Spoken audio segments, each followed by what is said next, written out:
Jackson! Gotta go up about 2 more octaves. Can't get up any higher. Do it one more time for the sake of the recording. Oh, Jackson! I can't believe that you won't believe in Kabbalah.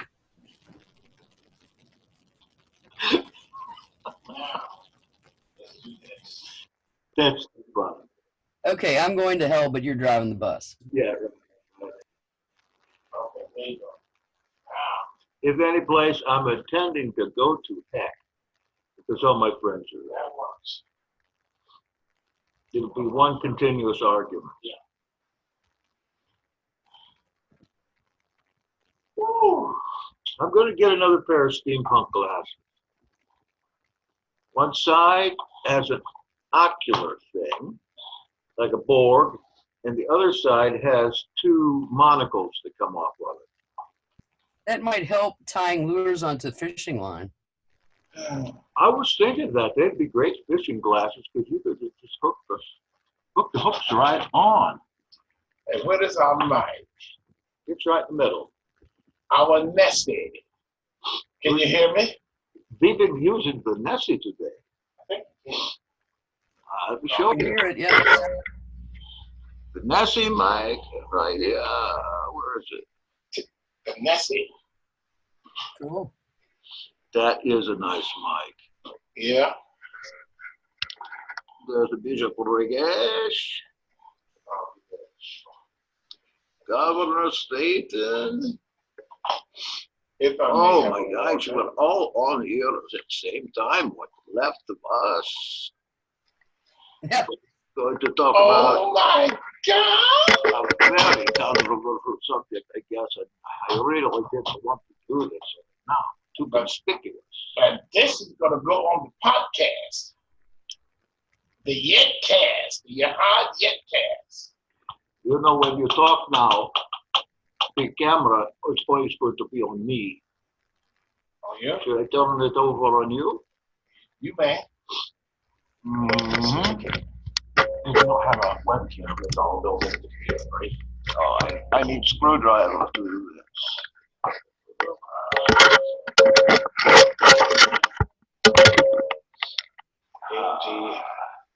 I can't get all of us on here. Governor, you just have to be off. Well, it's mainly going to be audio anyway. Yeah. So, all right. Are we all here? Can everybody see the link in chat or? Oh, shot? I have nothing in shot. Oh, you don't? No, I saw Because it. you came in later. Hold on. Oh, Put it in. okay. No. You don't need to do that. Think about it. No, he cannot. Somebody else has to put it in there because he came in later. Can you go put it on? Go ahead. How do I get rid of this? Kenneth, you still have Ukrainian mafia coming after you? Or is that all taken care of? He probably saw. He's What? I'm having trouble hearing. You still have a Ukrainian mafia coming after you.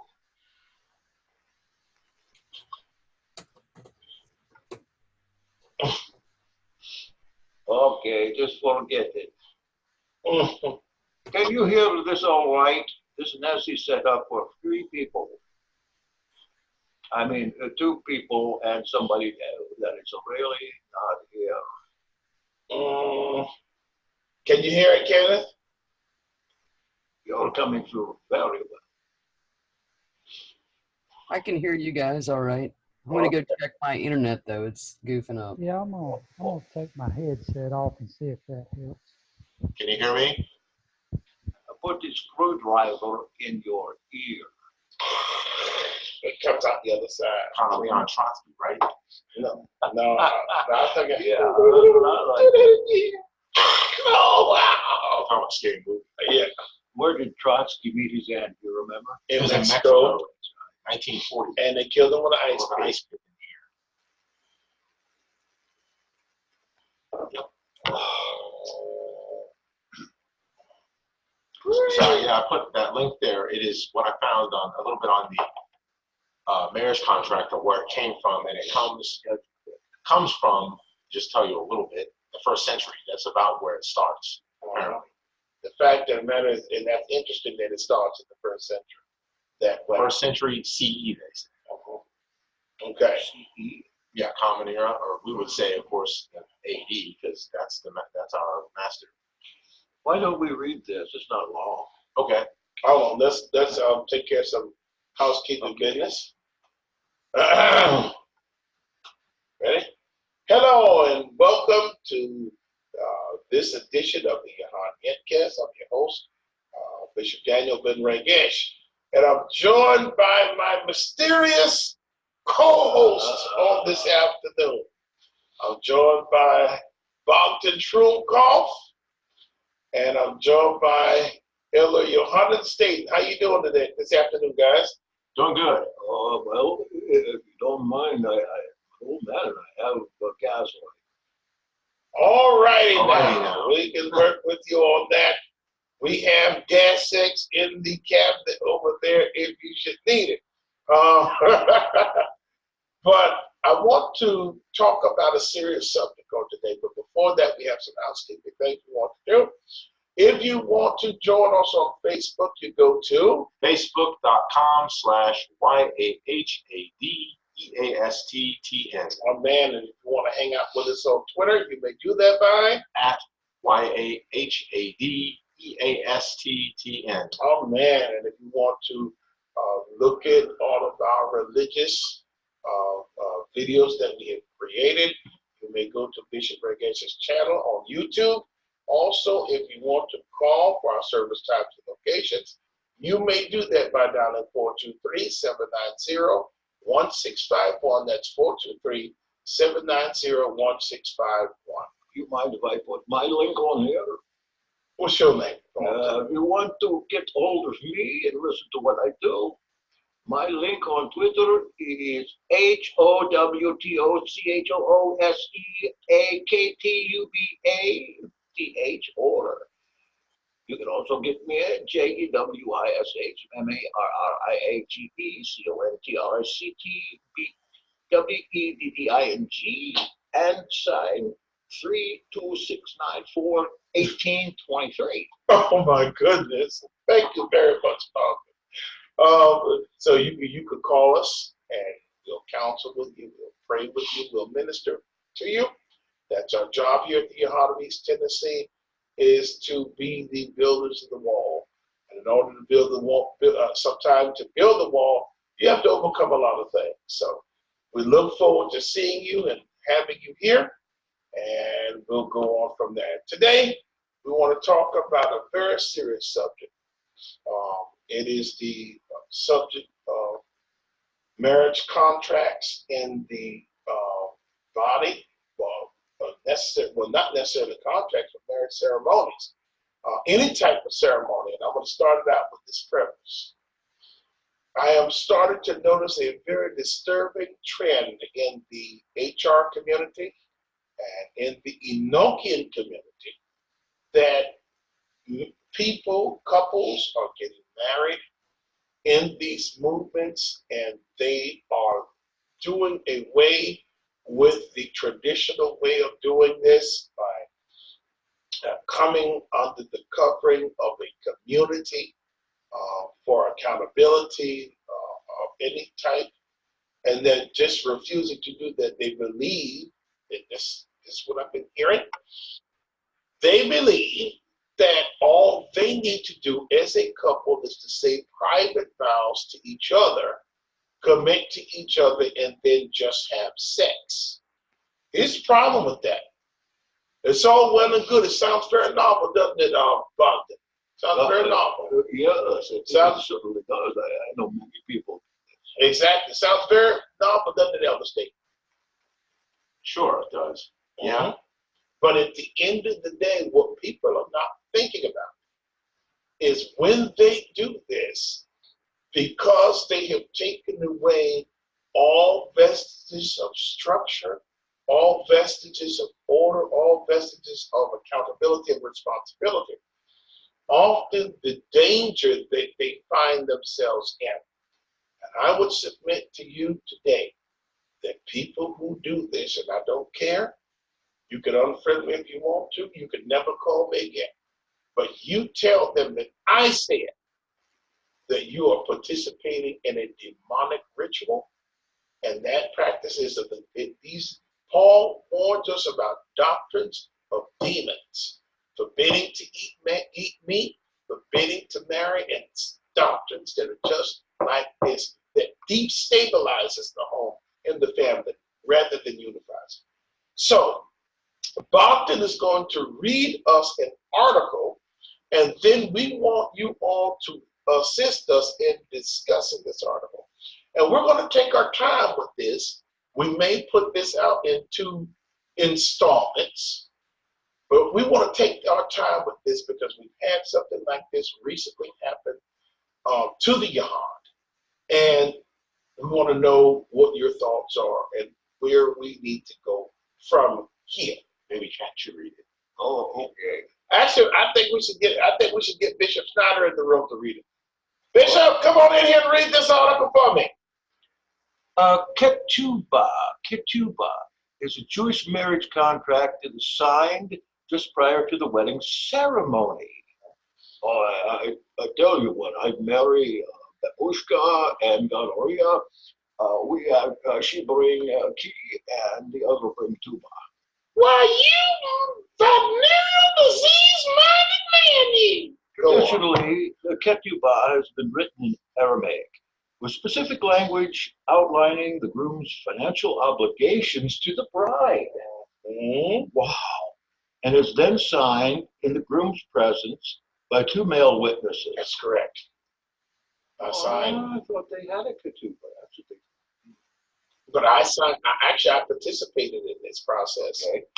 While different versions of Jewish wedding contracts date back to the biblical times, the ketubah text was codified in the 1st century, and an entire book or tractate of the Talmud, ketubot, the plural of ketubah, describes its purpose and requirements. Shall I go on? Yes, please. Okay, this is good. In Israel today, the ketubah, whose name derives from the Aramaic and Hebrew root katav, which means to write, is binding under civil as well as religious law. That's correct. Elsewhere, the ketubah is binding only under religious law and must be accompanied by civil wedding documents. While many traditionally observant Jews continue to use the ketubah's original text, many liberal Jews have adopted the text to make it more gender inclusive or address other concerns. Although many contemporary Jews regard the ketubah as a sexist document, numerous scholars have argued that it was initially designed to protect women from being abandoned by their husband or forced to divorce against their will. You see that? Absolutely. Remember that, guys. We're going to talk about that. Some people should read this. Today, a wide variety of ketubah texts can be found, with many focusing less on legalities than on the couple's love for one another and hopes for their shared future.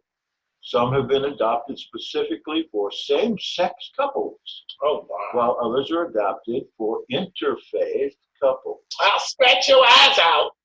Go ahead. Some couples choose to compose their own ketubah texts, while some modern ketubahs are written in Aramaic, others are in Hebrew, English, or other languages. While when featuring Aramaic or Hebrew text, the ketubah often also includes a side-by-side translation in English or whatever language is spoken by the couple. Really a good example of this is over at Bishop Clark's house. That's correct. And it's a really, really good document. Today, many ketubah are signed by both partners and at least 2 witnesses, regardless of gender. Whether traditional or modern, the ketubah is often a beautiful piece of Judaica that the couple frames and it displays in their home after the wedding. That's correct. Some are custom made with hand-lettered calligraphy and arts, whereas others are purchased pre-made with spaces for the partners to fill in their names, the date, and the wedding location. And I tell you, when I marry someone, either in a Hebraic or a civil ceremony, this comes first. Amen. Amen. The Amen. woman has to be protected. Absolutely. And the children, if there's any. Amen. And I'm going to tell you, I got an opportunity.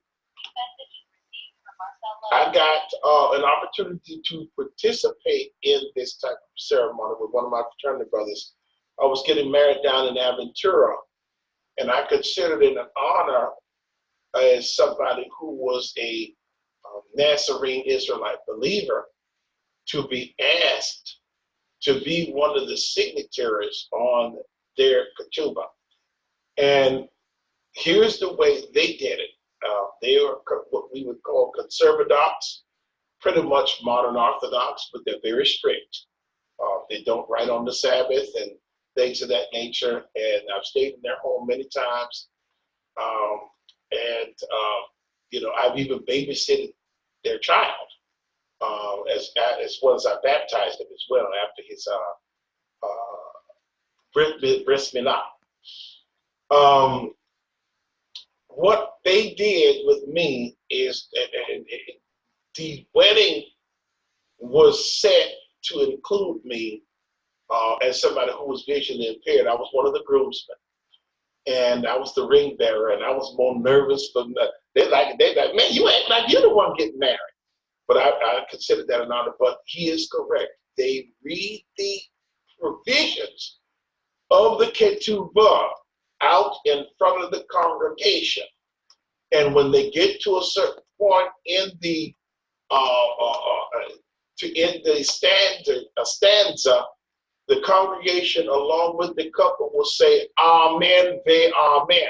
That means that not only the couple is holding one another accountable, but the congregation, the community, is saying Amen, ve Amen, to do what? To say, we will hold you to these standards. The leadership is saying, we will hold this couple to these standards. And so my concern, did you finish the article actually? Yeah, I was okay. So my concern is that with many Messianics coming out of Christianity, many HR coming out of Messianism, and they have abandoned all of these structures, all of these ways. And the Enochians are, to me, just an extremist version of the HR. We have seen them come into the Yahan, and just by the very speech, you can tell this is an HR person that's speaking, because what is the example that I always talk about in my podcast? The man sitting at the desk, screaming at everybody. This is the HR person. This is now becoming the Enochian. The calendar being the only thing that they focused on. Torah is secondary, if it exists at all.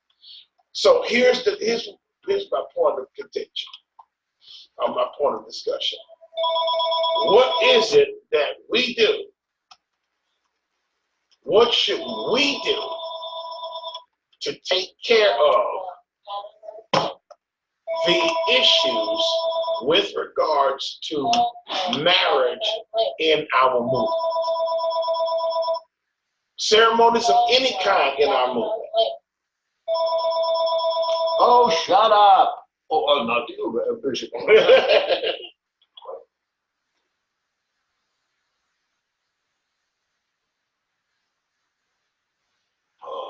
Important call. It was exactly from Lubyanka. It was the Lubyanka prison. Mm-hmm. Somebody calling for Kenneth Kimmon.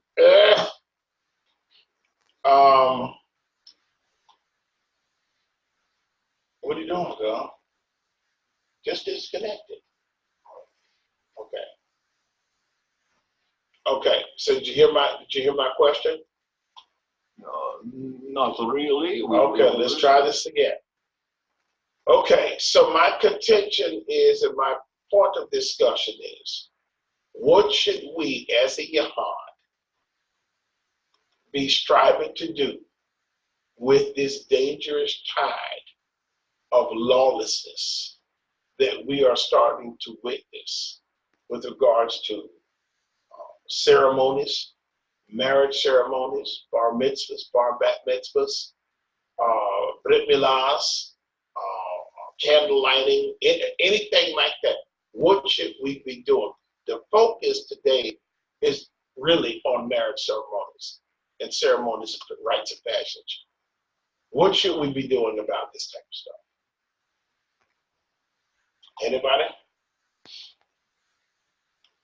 Yeah, I think I got some input here. There is, we read the article, or we read the article that we read, and it says that what the contract and what the purpose of it is. It is basically for the husband to announce his obligations to the wife, and I'm sure modern times now the children too, if there are any existing already that are not his, or that are his. We have to make that sure. People have to understand that we're not doing this just to be legalistic. We are doing this to make sure that if things happen, we can come and say, hey, you did not obey these obligations that you have, or that you have these obligations and you must obey, or the community can hold you liable because this document witnesses against you. It's easy to say that Yahweh will hold you liable. He will, but there's also, we are his hands and his feet, his eyes and ears on this earth while we're here. Amen. And a lot of things are done through us. You ask for things to be done, or you need things to be done. If they're done by Yahweh, it's usually his people that do it. He himself, rarely, not saying ever, but he rarely sends Michael or Gabriel or Uriel to you to actually do these things. Exactly. A lot of it is common sense, and I think that is the issue. Let's open it up to everybody on the Zoom to input and participate. Allison, Kenneth, what do you think about where we are? And is it a crisis? Is this something that the Yahad needs to become active in taking a stand against, or is it something that we're just overreacting, just you babushka and be quiet? Shuck it. What do you think? Well, I think that ceremonies are very important, and I think this ketubah idea is essential. The state of the world that it is in now, with people marrying and divorcing and marrying and divorcing, someone needs to be sure that the parties are taken care of, and that arrangement and that agreement in the document set forth what is expected in the event of something happening, be it death or divorce or whatever. And also just for daily life, it eliminates a lot of hardship for both parties in the end. And I think that we as the Yahad should uphold something like this. We're not trying to be legalists. We're trying to protect our Yahad family members, That's correct. And we're trying to also do something that's pleasing to Yahweh. Join people who are determined and committed in marriage, but they need to fulfill these steps first to make sure that they are determined and committed. Exactly. That's why you go back a year later and check on these people and go through it again. And the way I understand it is that there's after the ketubah, you can require a year's time, recheck it in a year, and then go through the ceremony. They do it every year. Yeah, they do it Every year. The Jewish people have a check every year on the couple, and they do fine. They have a very low divorce rate. They have a very low incident rate. And if they do have incidents, the community gets involved in that. And even in some churches, the community is involved in that. One of the things I wanted to talk about is this. Why is it that we have in this movement, a society that people have thrown these types of things away? Don't tell me what to do. Don't tell me how to run my life. We don't have to do that. It's in the Bible. Isaac took his bride into his mother's tent. They had sex. They were married. Shut up. You're being a legalist. You're trying to control me. You don't have a right to tell me what to do. What about marriage in Tobit? What about marriage in the New Testament, specifically John 3? In the psychological realm, a person, in order to go into a new stage from an old stage, has to go through what's called a liminal period. And it's impossible to get into that period unless there's some kind of marker, a celebration, a service. Like even in 8th grade, they have a graduation service because the kid is going to go from kiddie school to the big school where everybody is older than him, so he's got something to hang on to. Exactly. And that bridge that takes him from one place to the other. These people, there are people always wanting to get married, and really, some of these teachers teach that once they have intercourse, they're already married. But what we see in, say, like this My Jewish Learning, and certainly in the scriptures, which I think they mostly don't want to look at. They want to go back to some myth here about Isaac rather than see what was a little more contemporaneous with the first century. Right. In the recent situation we had, if you know about that, one of the members would not sign any kind of commitment or make any kind of financial commitment to the marriage or any other kind. What that tells me is that they're simply not committed. Exactly. And they went around that by saying you don't have any authority you don't have any authority over us to require a ketubah or anything. And my response was, well, what are you doing here? Well, exactly.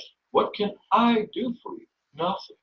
Well, the rules are the rules. We have an order set up, how things have to work in our group. Now, there are many other groups you can go to and have it done the way they want to think. Yep, right. As a matter of fact, we're in East Tennessee, we're in Cleveland, Tennessee.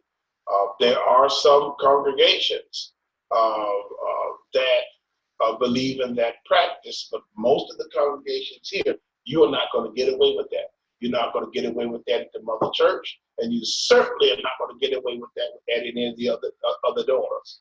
They won't have it. As a matter of fact, they will put you out. As a matter of fact, we know of congregations where people have been put out for this very thing, right here in Tennessee. So, it's about the level of commitment, also the level of being willing to take responsibility for somebody else, and that is lacking in this movement. People want to enjoy the art of sex, but just like the world, the Bible said, "Let this mind, Yeshua's mind, be in you that was in Messiah Yeshua."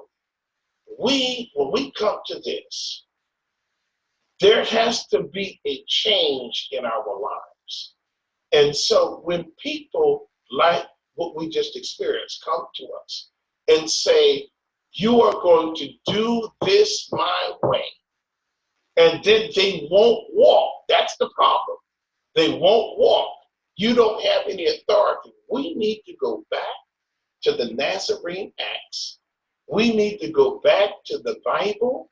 We need to go back to our other sacred writings, and we need to lose the fear and stop being afraid to say that we as elders and deacons and overseers do not have authority. The Bible says that you do. when with the congregation in the wilderness, Yahweh came down after the suggestion by Yitro to Moshe Rabbeinu, and he said, choose out these many people. They were appointed as elders, leaders of 50s, leaders of 50s and hundreds of thousands, whatever. They had authority. Okay? We don't need to shy anymore away from the word authority. I know a lot of us come from backgrounds where we have been abused, and we do not want to use that word or that term because of the connotation. But Yahweh says you have dominion, you have authority in your callings, in your giftings. Walk therein. And I think that one of the backlashes to this is because of past abuses. People say, you don't have any authority over me. Don't tell me what to do. But there's an over say, you darn right I have authority. And I said no.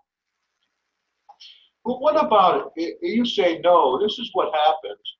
The couple always goes find some other person, even a homeless man or something, to so-called marry, who has really no other authority than what the couple gives them. Again, this is a matter of using somebody. Right. To do this. They're going to get what they want one way or the other. And I've heard this used as a reason why, well, you should go ahead and do it. They're going to do it anyway. They need to have some kind of blessing from some authority in this, but they do not. I'm going to tell you the way my daddy told me, who was an overseer. I'm going to tell you the way my granddaddy told me, who was also an overseer. If they want to go somewhere else to get that blessing, that's on them. And the person giving the blessing. What's our job in the Yaham? What's our job in the New Earth Restoration? To stand and to hold fast to the truths and the doctrines of the apostles' doctrine that was given to us, preached and passed down to Yeshua. That's our job. When they're going to go do it anyway, so why don't you be? No, I'm not going to be involved in sin. Let's get down to brass tacks. Let's say you go and you bless a marriage anyway, knowing that this situation is wrong, that people are doing things for the wrong reasons, that people are not looking to Yahweh. They're looking to their emotions. They're looking to this, that, and the other. Let's say you marry them. And let's say the husband starts all of a sudden beating the crap out of the wife and the children. Okay? Let's say vice versa. Let's say the wife has a temper. Governor and I was joking. Governor and I do skits all the time. If some of you knew the skits that me and Governor do about people that we know, we would be in big trouble. We'd have prices out on our heads. So we did a skit last night joking around. And what was the skit? What had to do with what would happen with a certain couple when things did not go right. When one did not listen to the other, particularly if the husband didn't listen to the wife. And what would happen? Well, she would find a way to get his attention. We mentioned something about using an iron, I think, is what you're talking about. No, that's right. And as a matter of fact, my wife, Zelda, beat me every morning.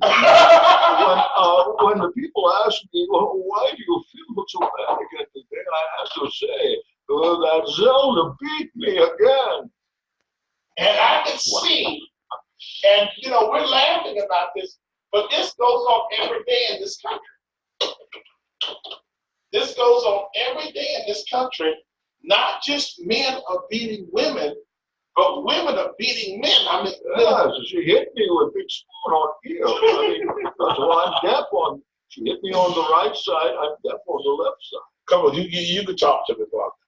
How often does she beat you now? With a big plastic spoon, but of course in Ukraine they haven't discovered plastic yet.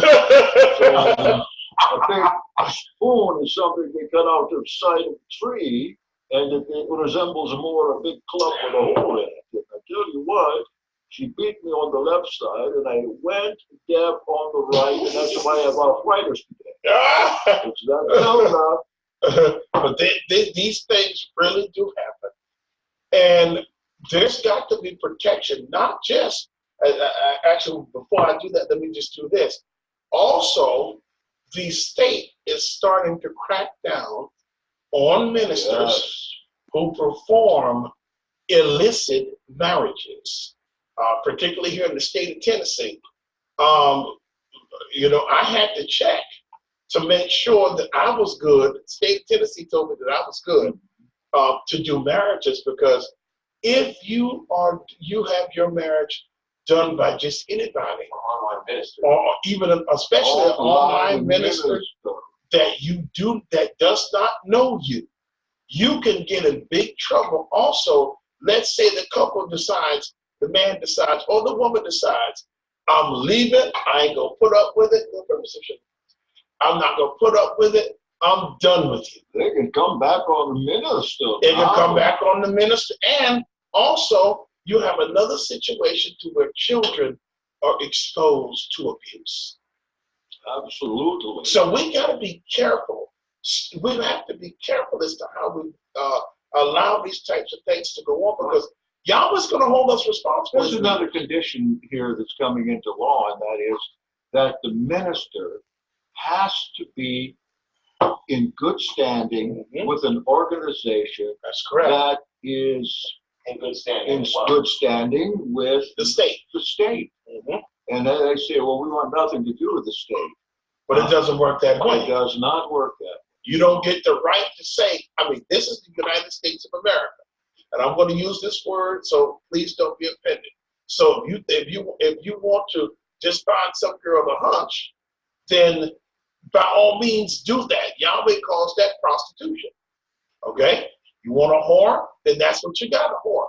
But if you want to do things right and have your marriage blessed, you have to do things the correct way. What does he say? When you go into the land, you go and see. If you have an area, a situation that needs to be judged, you go to leadership. You want to be married, you come to leadership. You have a dispute, you come to leadership. That's our jobs. Our jobs are not just to hang around and do Torah teachings on Shabbat that you don't have to listen to. Look, we have to be smart. And we're not being smart right now. And I think people that we're not thinking about, and this is how you can tell a selfish individual. I have a right to get married. They have a God-given right. No, you don't. You have a God-given right to do one thing: stay, pay taxes, and die. Okay? I know that sounds kind of harsh, but it's the truth. But there is a definition of marriage that is a biblical definition. And it's usually, I ask first, give me your definition of marriage. And usually it's, well, two people love each other and come together and raise a family. That is not. No, it's not. No, it's not at all. Right on. The definition of marriage from a biblical perspective is to come together first to serve Yahweh. That's it. That's the first consideration. Amen. And Yahweh's not in the picture in there. It's all about feeling. I know a rabbi couple who talked to me about arranged marriages. Okay. They talked to me about arranged marriages. Okay. And they were put together in what we call a shidduch.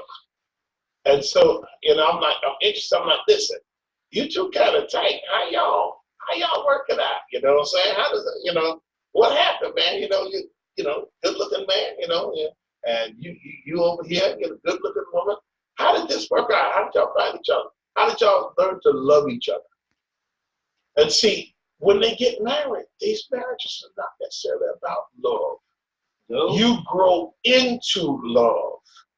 But it is first about the community, the nation, and the kingdom.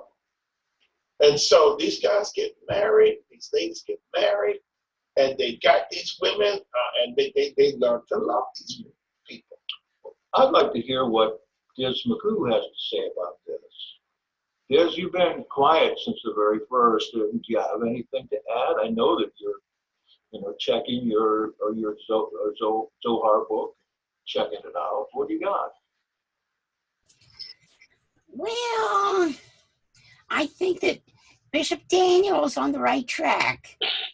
I really think that this is a sacrament. It's from Yahweh, and we really need to go to our leadership to get this all done properly. Because if you just go off all scattered, oops, oh, sorry, I'm back. If you go off all scattered, it will never work, and it's an affront to our Creator. So let me ask you a question. Right, yes. Let me ask you a question, Diz. What happened to you? Well, I met a perfect man. Back when I was young, I had been a little bad in my past, but I found Yahweh, and I straightened out, and he granted me this very, very wonderful man that I've been together with for a long time and have children with. So, yeah. Tell me the truth, Biz. You're a tongue talker, aren't you?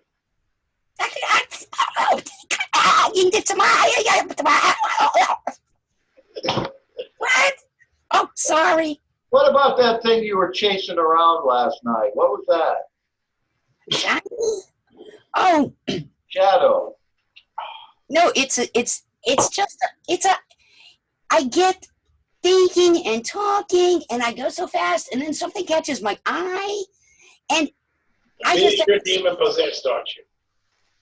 Oh, I wouldn't say that. Yeah. Not exactly. Maybe just a little demon confused. But getting back to our topic here, it's a very, I think that we're in very dangerous times. And because we're in dangerous times, we've got to be vigilant. And the concern is for the family because the enemy is attacking the family. And when these marriages take place, I've heard about people who thought that they were married, and then the next thing you know, they're going back to another state because the person that they said married them decided to take off and fly to go. And so, what do y'all think about that? Kenneth, got your thoughts?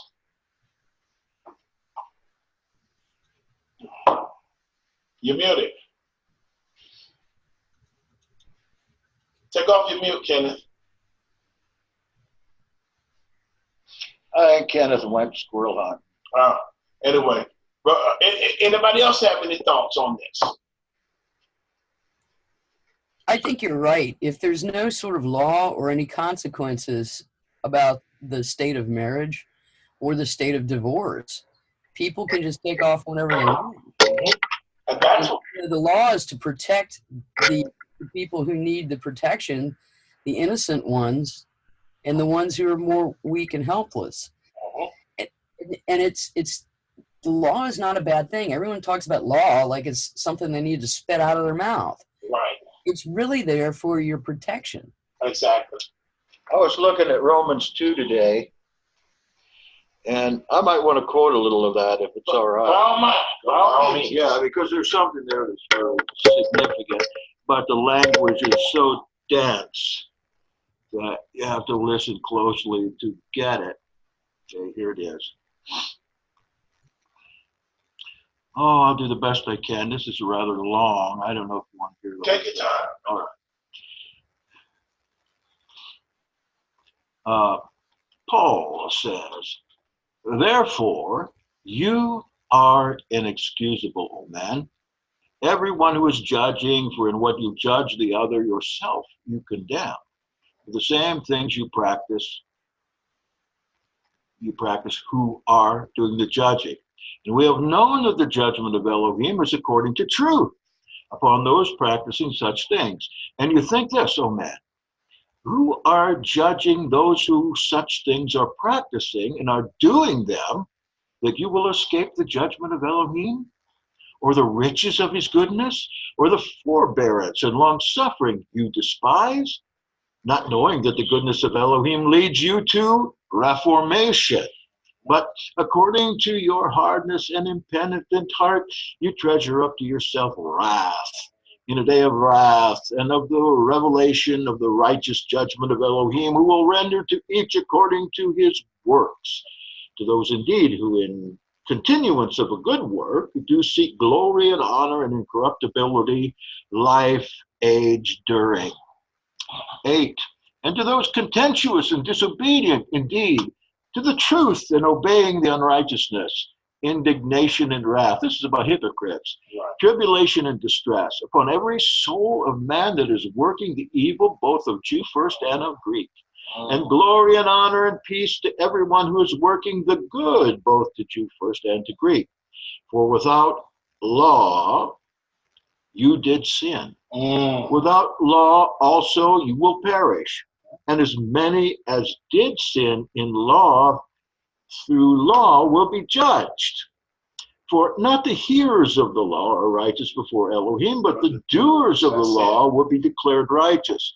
For when nations not having a law, and this is hard to understand here, by nature may do the things of the law, these not having a law to themselves are a law. Now that's one thing if they don't know.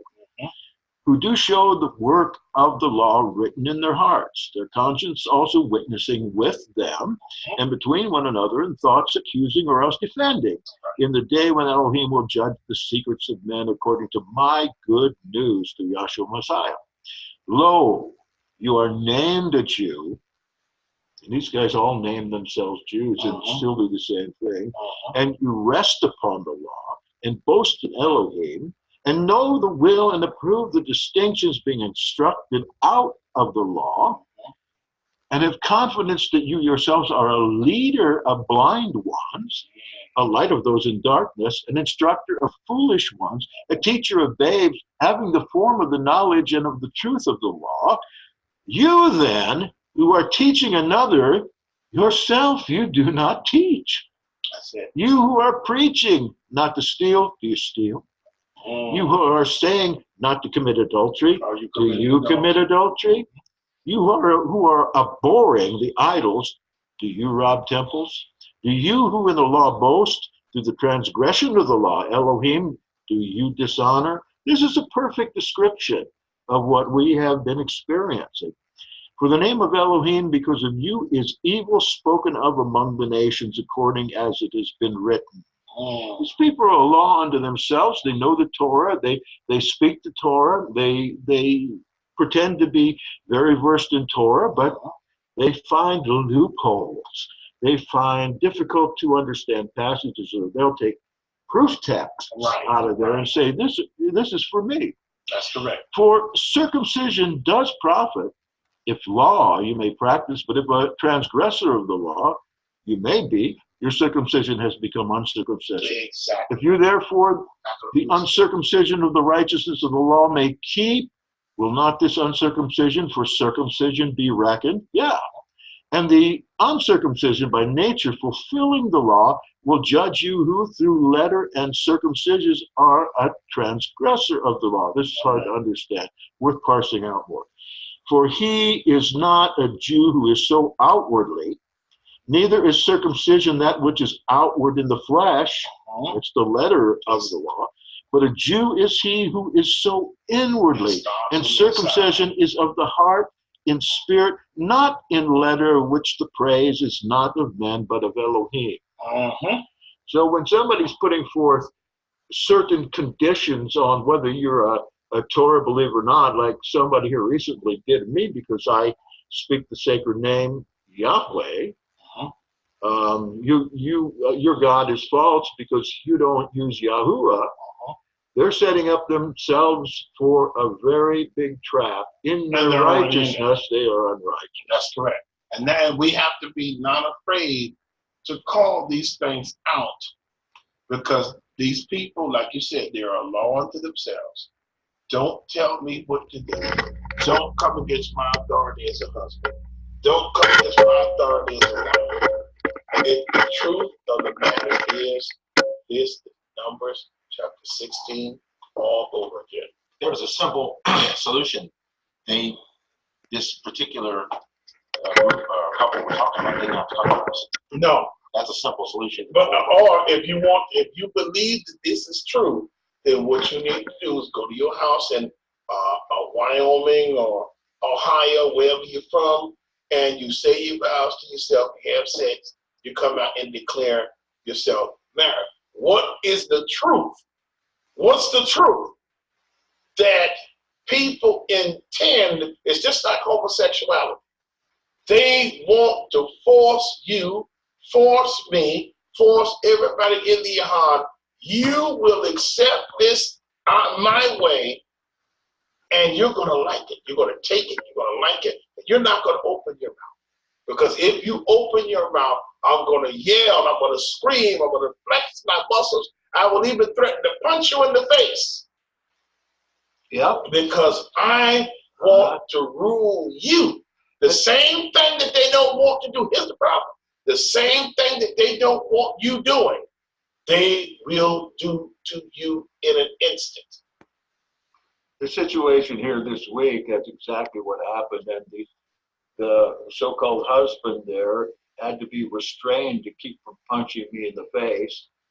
And I kept saying, go ahead and do it, because I wanted the woman to see what this guy is going to be like later on when the fluff wears off and he gets mad at her. Exactly.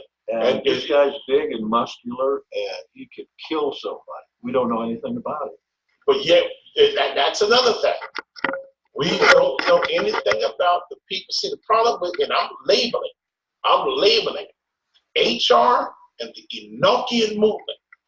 We as a Yahad need to take stands against these movements, because these movements are lawless movements. They breed lawlessness, and they're full of lawless human beings. And we need to not be afraid to say that, because this is what we're going to get. This is what we're going to get. They're going to come in, they're going to stand in front of you and say, I did it, so now what you going to do? And somebody told me, well, how do we deal with these rebellious individuals? Well, I'll tell you how Yahweh dealt with rebelliousness. What did he do? He put them out of the camp. That's what he did. Numbers chapter 16. If you don't believe me, you go to Numbers chapter 16 and you read, because that's what we've dealt with this week. We dealt with the spirit of Korah in the assembly. And one of the things that made me so upset about it was the fact that I saw this coming from day one. The spirit of Korah did not respect us. It did not honor us. It lied to us. It deceived us. And then when they finally came out, we as the leadership was supposed to accept that. And I sat there as an overseer up there, and I'm not going to do that. Mm-hmm. I'm not going to do that. I was taught well enough, even by some of the Hebrew roots teachers in this movement, and I said that. I said, Moshe Kolachowski would have never had this. Steve Bergson would have never had something like this. And guess what? Believe it or not, you hear me teasing about the grandmother, but you know what? Some things that the grandmother did was right. And I looked that person in the face and I said, you know me. The answer is no. This is one of the reasons that we're having a problem with membership. People have fallen off because we're simply not going to acquiesce to everybody's opinion. We can't. And there will. There's an opinion we follow, and that's the opinion of Scripture that is sought after and interpreted rightly. Amen. And you can't interpret Scripture. You can't come in here and interpret the Torah when you got pig in your mouth. Yeah. You can't interpret the Torah with pig in your mouth. Sorry. Go ahead, Governor. Yes. I was going to be devil's advocate. Go ahead. Not that I know about this, but I'm sure that there are couples who do. You can just be that devil. But what we're talking about here, where they have, they might go in and have, I guess, self-scripted vows and say them to each other and do what they do, and they do okay. I don't know of any. Does anybody out there know of any couple that's done that and has been fairly successful? I don't know. Not one. I don't know of any. I mean, a couple here in Cleveland. We have had, I do pastoral ministry here. Of course. And we have people that come and sit on that couch over there. I had one come and sit on my couch over there after going through 3 or 4 different types of these situations. And they sat on there, and I'm sitting on the big chair, wanting to stare off into space, but he's sitting in my face, so I have to look at him. And he's telling me, I've been, my wife left me and this, that, and that, and I'm sitting there, and I'm like, okay, so tell me about your marriage. And I sit there and I'm listening, and he says, I said, wait a minute, stop, brother. I said, because I always ask certain questions when somebody comes and tells me about a betrothal. And here's where I knew this week we were going to have problems. When that person, I said, have you been betrothed yet? Oh, yeah, we were betrothed. I said, oh, yeah? How'd you betrothed? Oh, yeah, it was between just us and Yahweh. I'm like, I said, typical Hebrew roots, typical rebellious bestial Enochian. Who is it that we'll even take Old Testament, who comes in the Old Testament when these kinds of covenants are made? The Yahweh of the earth is there. Exactly. Surrogate, the angel of Yahweh. He sits with Moshe, eats lunch. He comes to Abraham's tent and covenants there over and over again. That's it. There's the one sent from Yahweh. That's correct. Certainly not everyone that wants to write up something is of Yahweh to do that. Exactly. And that's something that we have to be careful of, because I'm using the term, and I will continue to use the term. And this is what Rabbinic Judaism calls bestial. Listen, Yahweh is not going to have beasts in the kingdom. And you could walk around here without law, because only beasts have no law. Okay? Only beasts have no order. And you're not going to go into Yahweh's kingdom living like this. So going back to what I was saying about the way we do things as far as, we had a betrothal between us and Yahweh, and I'm like, it doesn't work that way. And the person took a breath, and I sensed, I'm like, I got you. And I pushed forward. It's almost like a boxer. And I push forward. I'm like, so you just do this thing on your own. And then when stuff hits the fan, what do? You do like this guy did. He's on my couch, wasting my time before leadership, because what they do is they go and they screw up. And then after they screw up, leadership is supposed to fix it. So he's telling me, I married this person, and we was together this long. How many children you got? We had this many children, okay, and then we broke up. I'm like, how'd you break up? Well, but she just took off and left me. Well, guess what? There's no protection because there's no paper. You ain't got no paper. No ketubah, no paper, no contract, no nothing. I said, get out of my house. You're a freaking fornicator, that's all. I have an answer about where the ketubah could be found in Torah. I would say Exodus 19 would probably be it. Talking about, that's at the foot of Sinai. Yes. It was before it came down. Exactly. Now, and there's your example right there. If Yeshua, who married us as a nation, if he did things this way, what's our problem? Numbers chapter 16. We are a stiff and a rebellious and a bestial people. And that sounds harsh, but that is the truth of the matter. The question now is, what does the Yahad do in the face of such a high time? Because there's a lot of Messianics that believe that. And there's a lot of displaced women and a lot of displaced children that are out there without the company of fathers, that have these mentally ill tyrants as fathers. They should be locked up in a prison cell, or they should be locked up in a mental institution. But yet they're walking around here saying, I'm following Torah, I'm following God. Mm-hmm. But they follow nobody. Go ahead, Gov. Well, one solution, we can only worry about our patch. Right. Good. We cannot worry about what others do, but make sure that the rules are clear. Mm-hmm. Make sure that they are understood by those who or asking for marriage, say if you come to us, you got to follow our rules, regardless of what you think of them. Right. Obviously, if you don't think that they're right, then you shouldn't have us. Exactly. It shouldn't have been asked in the first place. But what they want to do is they want to come and tell you, you will do this. Okay, so what we need to do then is we need to put something together for people that are contemplating marriage. Contemplating marriage, contemplating baptism, contemplating, let's say, marking the 8th day after a child is born, even marking how we bury people. All right, as long as you do the adult circumcisions, I'm fine with that. I'm not touching nobody. I'll do the. You wouldn't want. No. Actually, believe it or not, guys, I did witness an adult circumcision. You know, in Russia, it is forbidden for Jewish people.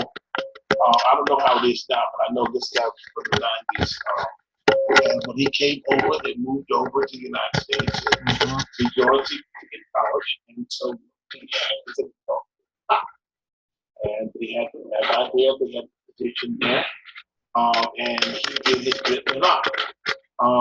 Because, and I asked him, I said, so why did it take you so long to get brit milah? He said, in Russia, it was dangerous. They were killing people, Jewish people, in the 90s. Because what they do, they go up to you and say, pull your pants up. Oh, yeah, I read about that in a book recently, that being done. Yes. In Russia, even during the wars, Exactly. by Russians. Exactly. And meanwhile, there's a lot of them that are Jewish, but the truth of the matter, they're observant Jews. So he's happy now, and he got brit milah, and his entire family got brit milah after that, because they've all moved and they're United States citizens now and doing very well, from what I understand. They go to the Chabad. Last I knew that they attended the Chabad and Tallahassee. But I think You mean the Shabbat? well, they're from Orlando. They're from Orlando, but they were Chabad in Tallahassee. But I think they belong to the Yetcast of Orange County. Not Chabad of Orange County, something like that. Yeah, I think that's Orange County, Orlando. Yeah, it would be Orange County. Yeah. So that what a story. But the point is, this guy thought he was the first one in his family that did it after they immigrated, and it was important to them to do those things that had been taken to them from them by the communist leadership. And so they're there now. That guy is a lawyer in Orlando, between Orlando and Washington, D.C. And so I met him in college, but he was so happy. And I watched as this was done, and he got up off of the and he was crying in tears. His mother was there, his father was there, his father was there, and they were crying, all of them. Crying? Yes. I elbowed Jordan, and I said, what's it all about? So Jordan is also his family is also from Russia. His grandparents were murdered at Babiyan. He said, so he explained to me that night about what that meant, why they were crying. Because after the war, generations of them were not allowed to practice their religion. They were being murdered and sent to camps, even after the experience of the Holocaust, for their religious beliefs. And now they're here.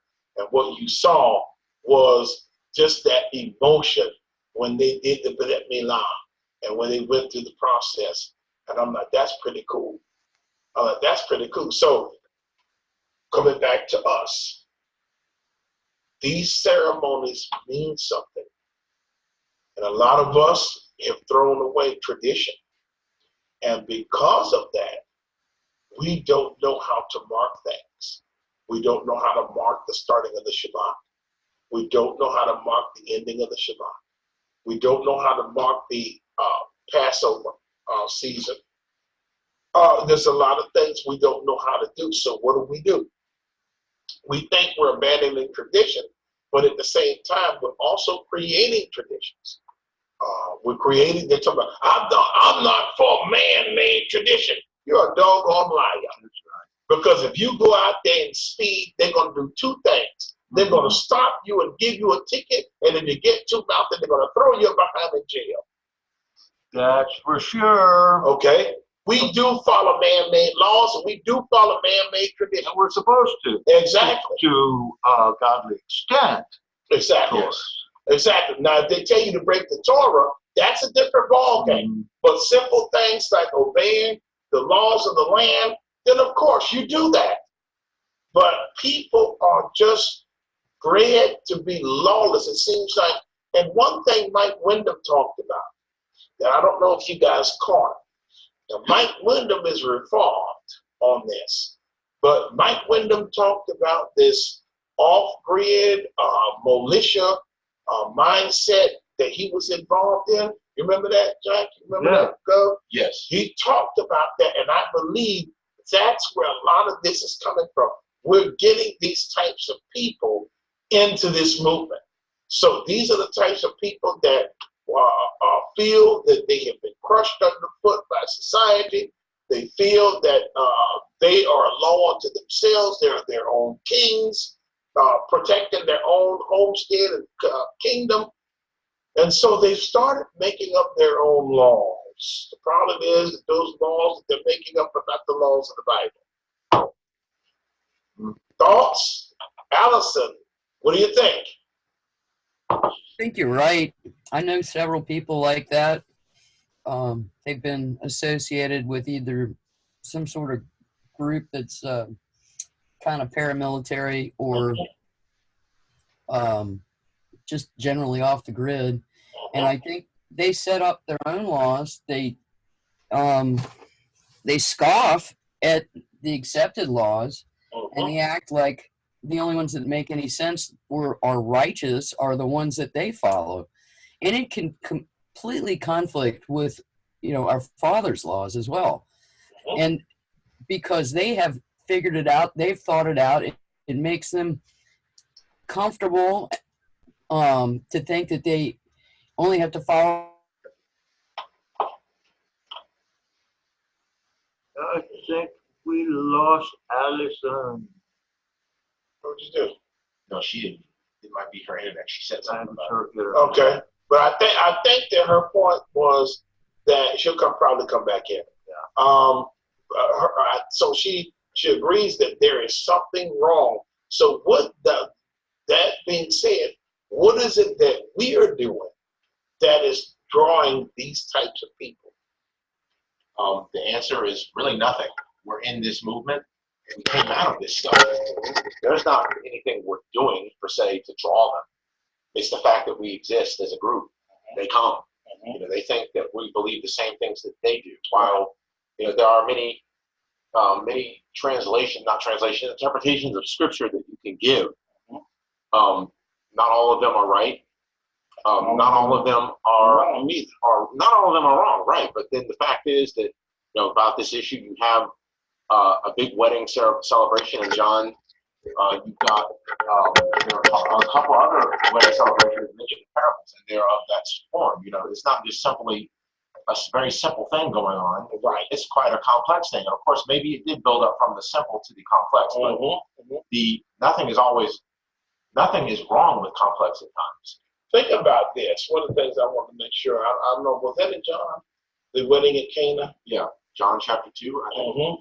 And we need to remember that when these people say, oh, Isaac did this, and this. But Yeshua was present at the wedding in Canaan that was done. That was a ceremonial wedding. Well, now, we don't have any idea of a ketubah, but there was a week-long celebration. Exactly. I mean, that was an agreement. Of course, the father is involved. You talk about the whole thing of the girl involved is a virgin and so on and so forth. That's another thing they use. They're saying, well, if the person is not a virgin, then nobody has the right to say anything about it. But again, it's who they submit to. Exactly. If that's true, then they didn't have to. Then they shouldn't. Then that couple or any other couple should not have come to us. I know in the Yahana of East Tennessee, I will not perform sacrament for people that are not in the Yahana. I just won't do it. Or people that I do not know. Yeah, that's more like it. The communion should be open, but at the same time, I think the Catholic has good as far as keeping it a closed communion because of the caveats that we have about this. The blood of Messiah can be a poison. Right. To those that don't know. I mean, Paul talks about that in 1 Corinthians 11. Okay? Trust me, I've had it drummed into my head for 30-something years. They will not let you take communion if you're not living right. And I think that we need to get to the point in the Yahad where people that we know are not living right, we have to refuse communion. We have to refuse sacraments. Go ahead. To round up my thoughts on the issue, you also have the part of the docket that says that he who is holy, let him be holy still. And he who is not, let him have a change of mind. Change of mind. That's what we want. We want everybody to. Right, but see, how do you get to a point where you have? Well, hey, they have to know what you think. They have to know what you believe. You have to practice that. Exactly. In public, in the open, and in private. You got to be consistent. And also the brethren, the assembly, have to see you practicing that. And I think what we've done in the past to kind of cause some of this is I think that we've kind of been light. We've been kind of trying to be understanding with other people. And we need to even need to think about, do we allow children to participate in something that they have no accountability or understanding of? That's a discussion for a later time. That's for a different podcast. Yes, but it's just when we see these things, a lot of these guys, they come from these backgrounds where whether it's Anabaptists or any other these other faiths like the Church of Christ that has no particular order or things, the sacraments and things like that, they have a tendency to make these types of things common. And that's where we are in this movement right now. Marriage is common. I go, I say a few vows that nobody knows about, I have sex, I get this is a way to get free sex. When I get sick of the person, I take off. I get a get from some stupid person that'll give me a get, and I'll keep it moving. And often it's the women and the children that are left out in the cold. Because the women, they'll say, oh, the woman is a Jezebel, let's keep it moving. But they don't know that the man is probably abusive, he's probably lazy. And so here's the thing, we talked about something earlier. Has this been successful for anybody? I don't know of one. I know of probably a dozen or more that have done this, especially plurals. They just did this without any authority. There are some plurals that it has worked for because they have set up it according to Hebrew law and under Yahweh. And we can't say that plural is a sin, but we don't practice that. No. But at the same time, we don't practice it. There are so few now looking for that kind of holiness marriage, and it's expediency here. We'll get a divorce. I know somebody that's had 8 divorces. Exactly. 8 divorces. 8 divorces. See, me after 2, I'm going to say, listen, you're required to go to counseling. We need to sit down and counsel because you got 2 already. I need to know why you're continuing to have these problems. And this is where I want to go. If you see these types of situations, you can guarantee they're having problems in other areas of your life. Notice how these kind of people are always broke. You ever wonder why our community has very little access to finances? It's because they're living lawlessly. How can you be blessed when you are walking in a curse? Well, somebody this week said to me, guess what's happened to me since we last talked? I got a new boat, I got a new truck, I got all this machinery, somebody traded this, I got a job, etc., etc. And I said to him, why haven't you ever paid your dues? I don't have any money. Oh, yeah? No, that's just a lie. That is a lot. What it is it's usury. And these are the types of things. Look, what does the Didache say about somebody like that? To put them out. You have to get rid of people like that. 3 days, they can stay 3 days. Or confine such a one and ask until it is determined as to why he received and was not in need. Now that's the Didache specific. Now, of course, we don't confine people today, but confine, you could say, mark such a one that causes division. Mark such a one that seems to be always there with their hand out. And remove such a one from your community. And we've had to do that. We've had to remove a couple from this community this week. And it's been heartbreaking. It's been upsetting. It's been heartbreaking, but it's been the right thing to do. And if they have a change of heart, a change of mind, of course, we'll bring them back. Let them have a change of mind. Exactly. And if they don't have a change of mind, we leave them alone. We dust our feet off and we keep it moving. What did Yeshua say? When people like that do not receive you, dust off your feet. It'll be more tolerable for the day in the day of judgment for Tyre and Sidon than it would be for these types of individuals. And so we need to keep looking forward. We need to not be afraid to set boundaries. I've heard somebody was complaining about me one time, and this is the word that they said. The only thing they give a darn about is their damn rules. The heart of rebellion. Listen to what was said. Their damn rules. Damn rules. And their damn Torah. Exactly. And their damn Yahuwah. But this is the way people are. They do not want law. These are lawless people. What is a lawless person? A Torahless person. Yep. Such person will throw away the Shabbat. Such person will have a despot marry in front of Christians.